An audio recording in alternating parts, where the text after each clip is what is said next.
అందరికీ నమస్తే అండి ఫ్రెండ్స్. ఇప్పుడు మన వీడియో ఏమంటే మన వీడియోలు చూసే వాళ్ళలో కొంతమంది అమ్మ మీరు ఈ మధ్య కాలంలో సన్నబడుతున్నారు, అదేవిధంగా హెయిర్ కూడా గ్రోత్ అవుతా ఉంది, ఏం చేస్తున్నారు అన్నట్లుగా అడుగుతున్నారు.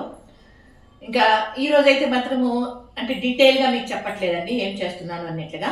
కాకపోతే ఏమంటే నేను వాడే వస్తువులు ఎండలో పెట్టాను. అంటే నేను ఏం వాడతాను, హెయిర్కి ఏం వాడతాను, అదేవిధంగా సన్నబడడానికి ఏం వాడుతున్నాను. అంటే సన్నబడిందంటే సన్నబడిపోయింది కాదండి, 4 కిలోల బరువు అయితే తగ్గాను ఒక నెలలో. ఏమి లేదు, నేను తృప్తిగా భోజనం చేస్తున్నాను. ప్రతి పూట కూడా మన ఆశ్రమంలో ఏముంటాయి భోజనాలు, తృప్తిగా నాకు కావాల్సినంత పొట్ట నిండా భోజనం చేస్తున్నాను. కాకపోతే ఏమంటే ఆ డ్రింక్ అంటే ఆల్కహాల్ అనుకునేది మలయాళ అట్లా కాదు, మామూలుగా అంటే కషాయం తాగడం వల్ల సన్నపడుతున్నాను అనమాట. చాలా ఈజీగానే అనిపిస్తుంది, కషాయం కూడా చాలా టేస్టీగానే ఉంది కాబట్టి బాగుంది కదా అన్నట్లుగా కంటిన్యూ చేస్తున్నాను.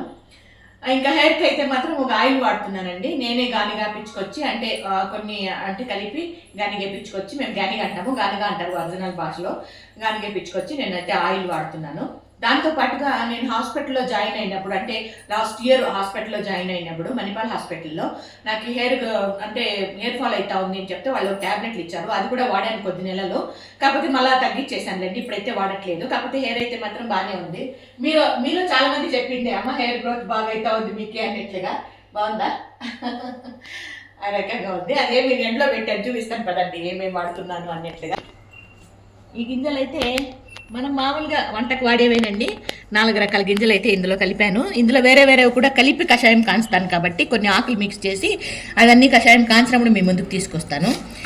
ఇదైతే ఆయిల్, ఇదే గానిగడకు వచ్చింది ఆయిల్ అనమాట. దీన్ని తలకు పెట్టుకుంటాను. తలకు పెట్టినప్పుడు మావారు కానీ లేకపోతే మన గంగమ్మ కానీ లేదా తులసమ్మ కానీ వాళ్ళు ఎవరైనా నాకు కొంచెం ఆయిల్ మసాజ్ చేసి పెడతారనమాట. అంతే, ఇంకేం కాదు, ఈజీగా ఇంట్లో చేసుకునేవేనండి. దానివల్లనే ఈ 2 రిజల్ట్స్ నాకైతే వస్తున్నాయి. ఇదేమంటే ఈ వీడియో మాత్రం అంటే అది చూపించకుండా, దీని గురించి చెప్పకుండా మీకు ఎందుకు వీడియో పెడుతున్నానంటే, మీలో చాలామందికి ఇంట్రెస్ట్ ఉందమ్మా మేము కూడా తెలుసుకోవాలా అని మీరు కమెంట్లో పెడితే మాత్రమే మేము ముందుకు ఈ వీడియోలు తీసుకొస్తానండి. డీటెయిల్గా ఎక్స్ప్లెయిన్ చేస్తూ, కషాయం కాంచుతూ ఏ రకంగా ఉంది, ఏమి వేస్తాను, ఎట్లా తాగుతాను, ఎప్పుడు తాగుతాను, ఇవన్నీ కూడా విషయాలు తెలియజేస్తాను. అదేవిధంగా ఆయిల్ తలకు ఎట్లా అప్లై చేసుకుంటాను, అందులో ఏమేమి మిక్స్ చేశారని కూడా మేము ముందుకు తీసుకొస్తాను. ఓకేనా? ఇది ఇప్పుడు మన చిన్ని వీడియో మీద మీ అభిప్రాయం తెలియజేస్తే వీడియో నచ్చితే లైక్ చేద్దాం. ఓకేనా? Thank you so much.